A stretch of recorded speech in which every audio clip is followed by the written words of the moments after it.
बिस्मिल्लाहिर्रहमानिर्रहीम। अस्सलाम वालेकुम माय यूट्यूब फैमिली, कैसे आप? उम्मीद है खैरियत से होंगे और मैं भी खैरियत से हूँ। अल्लाह पाक आप सबको खुश रखे, अपने ईमान में रखे। तो आज मैंने बनाया था सूजी का दूध वाला हलवा, जो कि बहुत यमी और ज़बरदस्त बन के तैयार हुआ था। तो चलते हैं अपनी रेसिपी की तरफ। यहाँ पे मैंने 1 कप से थोड़ी कम सूजी ली थी और 1 कप से थोड़ा कम दूध लिया था, यानी कि जितनी सूजी ली थी उतना ही मैंने दूध लिया था। एक बोल में मैंने सूजी डाल के और दूध डाल के इसको आधे घंटे के लिए मैंने डिप करके छोड़ दिया था, ताकि सूजी दूध में अच्छी तरीके से फूल जाए। और इसको मैंने चम्मच की मदद से मिक्स करके आधे घंटे के लिए साइड पे छोड़ दिया था।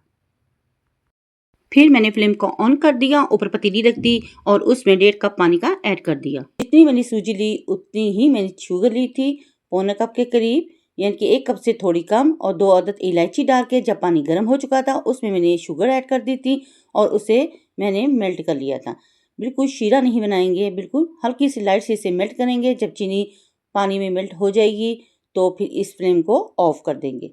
तो यहाँ पे चीनी मिक्स हो रही थी, बिल्कुल मेल्ट हो रही थी, तो यहाँ पे तैयार हो चुकी थी। तो मैंने फ्लेम को ऑफ कर दिया था और दूसरी तरफ मैंने पतीली रख ली थी, फ्लेम को ऑन कर लिया था और यहाँ पे 1/2 कप मैंने घी ऐड कर लिया था।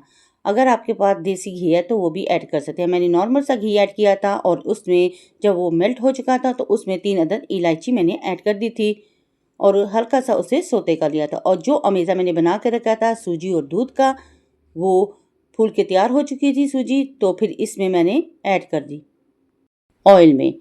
तो यहाँ पे मैंने सारी सूजी ऑयल में ऐड कर दी थी और लो फ्लेम पे ही इसे अब मैं कुक करूँगी। काफ़ी टाइम लेगी, लेकिन परेशान होने की ज़रूरत नहीं, ये नीचे भी थोड़ी सी लगेगी तो कोई मसला नहीं इसका। तो यहाँ पे मैंने लो फ्लेम पे ही इसको कुक किया और लो फ्लेम पे मैंने इतना कुक किया कि बिल्कुल ये दूध ड्राई हो चुका था और फिर इसकी भुनाई बाकी थी।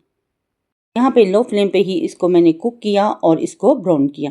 जितनी मुझे चाहिए थी मैंने उतनी ही ब्राउन की। अगर आप ज़्यादा इसका कलर लेना चाहते हैं तो इसको ज़्यादा आप डार्क कर सकते हैं।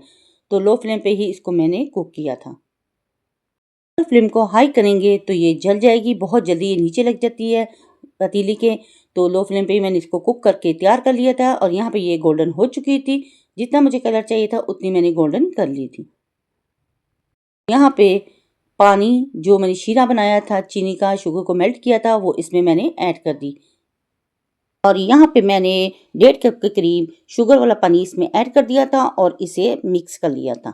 और यहाँ पे मैंने कुछ नट्स ऐड कर दिए थे, जिसमें नारियल था और किशमिश थी। अगर आपके पास और भी नट्स आप डालना चाहते हैं तो इसमें ऐड कर सकते हैं। और इसे अच्छी तरीके से मैंने मिक्स किया था। सूजी फूल चुकी थी।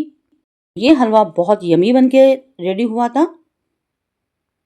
इसे मज़ीद मैंने और भुना था, यानी कि इसको ड्राई किया था और इसका घी बिल्कुल रिमूव हो चुका था। यहाँ पे आप देख सकते हैं और ये आपस में जुड़ना शुरू हो चुका था। तो यहाँ पे आप देख सकती हैं ये बनके बिल्कुल रेडी हो चुका है, तैयार हो चुका था। मैंने फ्लेम को ऑफ कर दिया था। फिर इसे मैंने प्यारी सी प्लेट में डिश आउट कर लिया और ये हलवा इतना यमी और टेस्टी बनके रेडी हुआ था। मेरी फैमिली को तो बहुत पसंद आया था। तो आप भी बना के इसको ट्राई करें। अगर मेरी वीडियो अच्छी लगी तो प्लीज़ मेरी वीडियो को लाइक, शेयर और सब्सक्राइब ज़रूर करें। बेल आइकन के बटन को ज़रूर प्रेस किया करें ताकि आने वाली नोटिफिकेशन सबसे पहले आप तक पहुंच सके। आपके प्यारे प्यारे कमेंट्स मिलते रहते हैं, जिसके लिए थैंक यू सो मच मुझे सपोर्ट करने के लिए। और हलवे को मैंने बादाम के साथ गार्निश कर लिया था। आपके पास जो भी नट्स अवेलेबल हैं आप उससे गार्निश कर सकते हैं। और सर्दियों में ये हलवा खाने का बहुत मज़ा आता है, बहुत टेस्टी बनता है। माशाल्लाह फाइनल लुक भी आप इसका देख रहे हैं। ये बहुत यमी यमी टेस्टी सा हलवा बनके रेडी हुआ था दूध वाला। अगर वीडियो अच्छी लगे तो फैमिली फ्रेंड में शेयर भी कर दिया करें। तो इसको बनाएं और ट्राई ज़रूर करें। अपने बच्चों अपनी फैमिली के साथ करें एंजॉय और अपनी बहन को रखें दुआओं में याद। तो नेक्स्ट वीडियो तक दें इजाज़त। अल्लाह हाफिज़ और अल्लाह निगहबान।